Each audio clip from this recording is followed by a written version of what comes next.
Everyone, it is Friday, February 6th, 2026, and this is the update on Iran.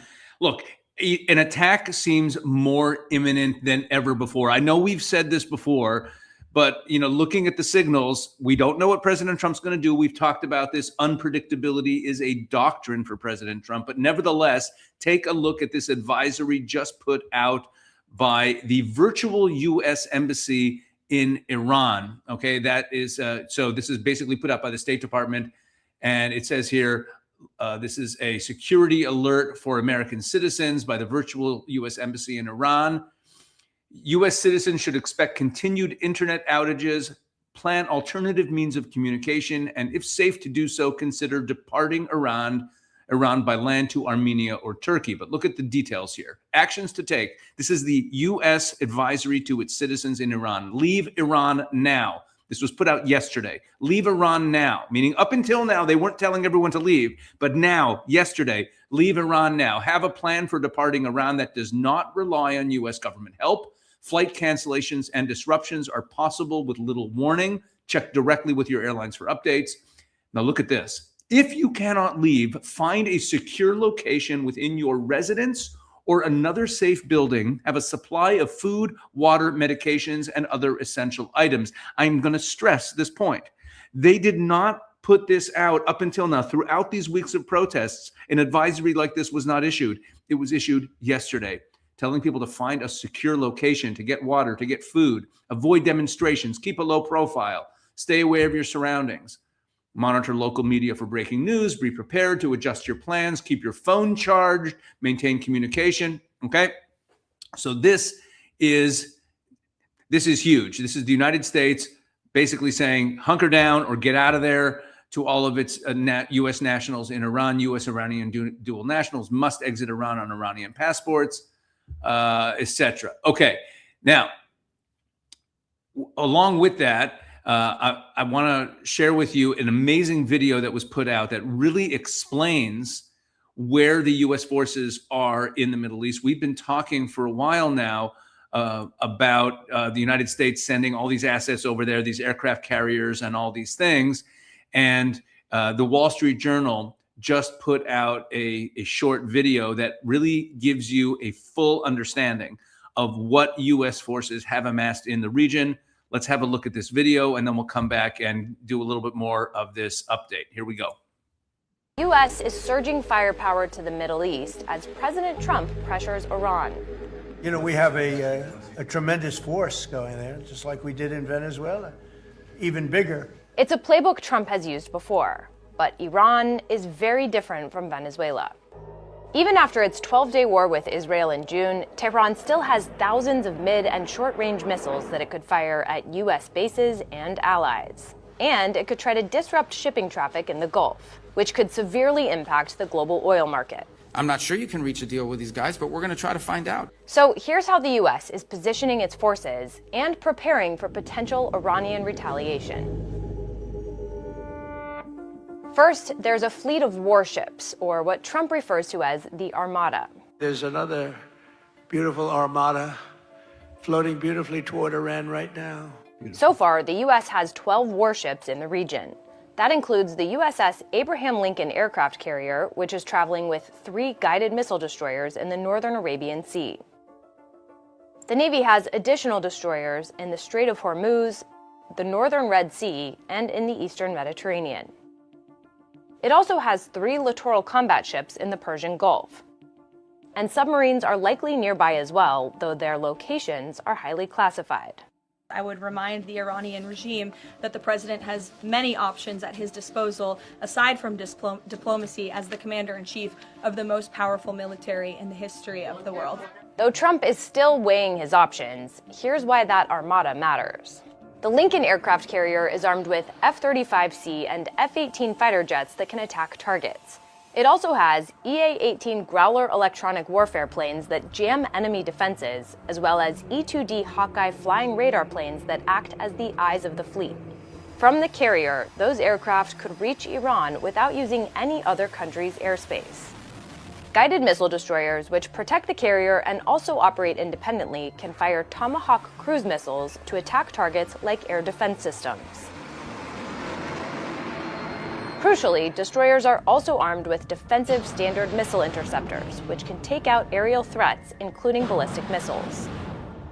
During the 12-day war, destroyers played a key role in protecting Israel from barrages of Iranian missiles. Still, some missiles got through, which showed the world just how dangerous a conflict with Iran could be. On land, the U.S. has bases and installations across the Middle East, and it coordinates with its ally Israel. These bases have air defenses that protect U.S. troops and surrounding areas from Iranian attacks. They also allow the U.S. to stage weapons closer to Iran when the host countries allow it. So far, Saudi Arabia, the United Arab Emirates, and Jordan have said they will not allow their countries to be used as a launching pad for a strike on Iran. Still, the U.S. has been flying P-8 surveillance planes from Saudi Arabia and MQ-4C Triton drones from the UAE. The Pentagon has also staged various aircraft in Jordan, including these F-15E fighter jets and EA-18 Growlers.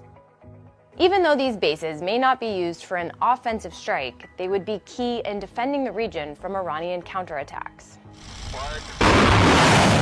The U.S. is bringing additional THAAD and Patriot anti-missile systems in from Texas and Japan, according to flight tracking data, satellite imagery, and U.S. officials. These units are stretched thin and expensive to move, so analysts say their deployment is a sign that the U.S. is serious about a potential conflict.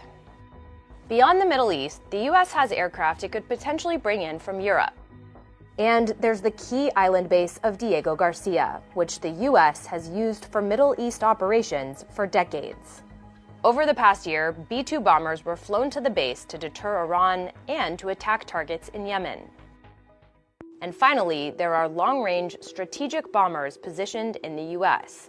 They're capable of reaching anywhere in the world with the help of mid-flight refueling.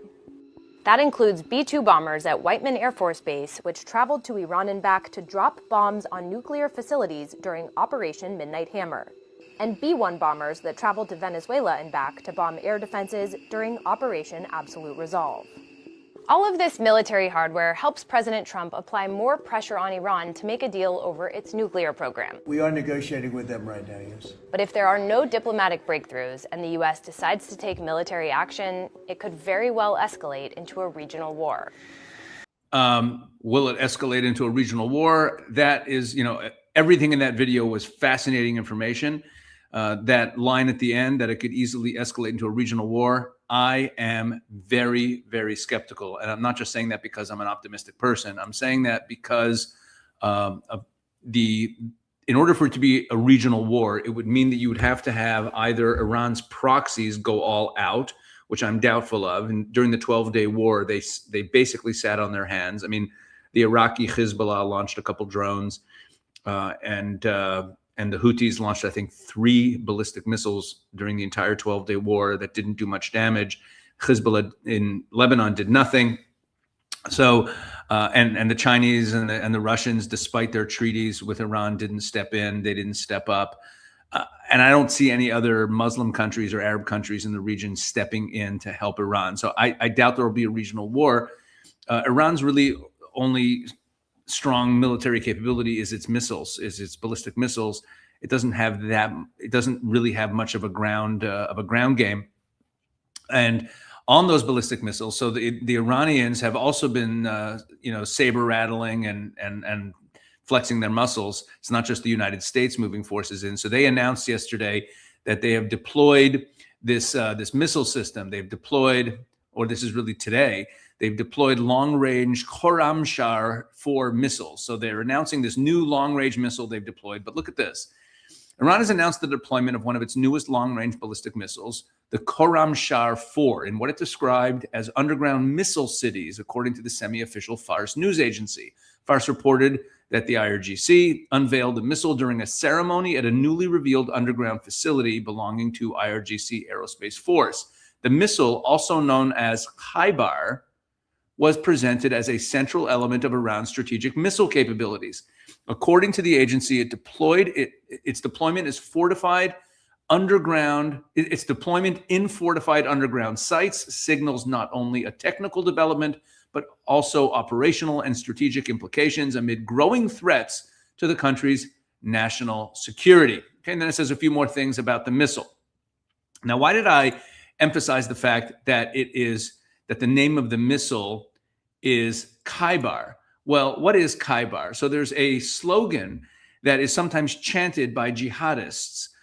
We saw it recently. It was chanted at the anniversary of the fall of the Assad regime when al-Julani's forces were marching in Damascus. They were chanting this chant, Khaybar, Khaybar, Ya Yehud, Ya'ish Muhammad, Sufa Ya'ud, which means Khaybar, Khaybar, O Jews, the army of Muhammad will return. This is an Arabic language slogan that references the Battle of Khaybar.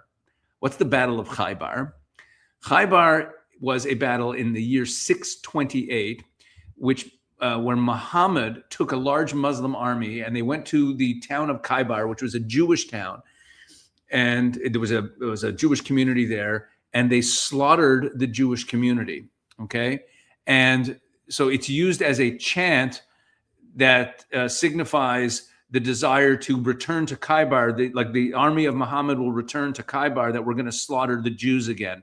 So I think it's not insignificant that the Iranians chose to name this new missile that they unveiled today as a way of flexing their muscles and saying that they're ready for combat, that they named the missile Khaybar after the slaughter of Jews in the year 628. So between the advisory by the United States to its citizens in Iran, which is, again, that's a new step that just happened yesterday, and the massive amount of U.S. military assets that were laid out so well in that video, that Wall Street Journal video, and meanwhile the Iranians flexing their muscles with this new missile.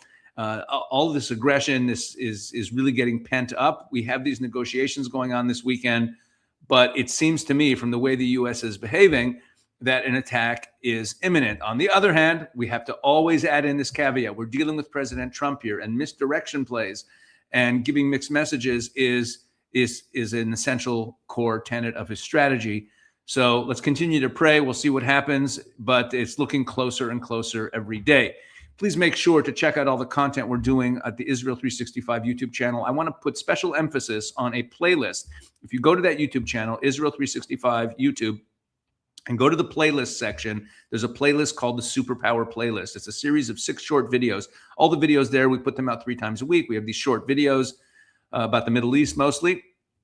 And there's a 6-part series there about Israel's changing status and how it's really risen to become what I lay out the case that Israel has become or is becoming a regional superpower. And I think you might find it interesting.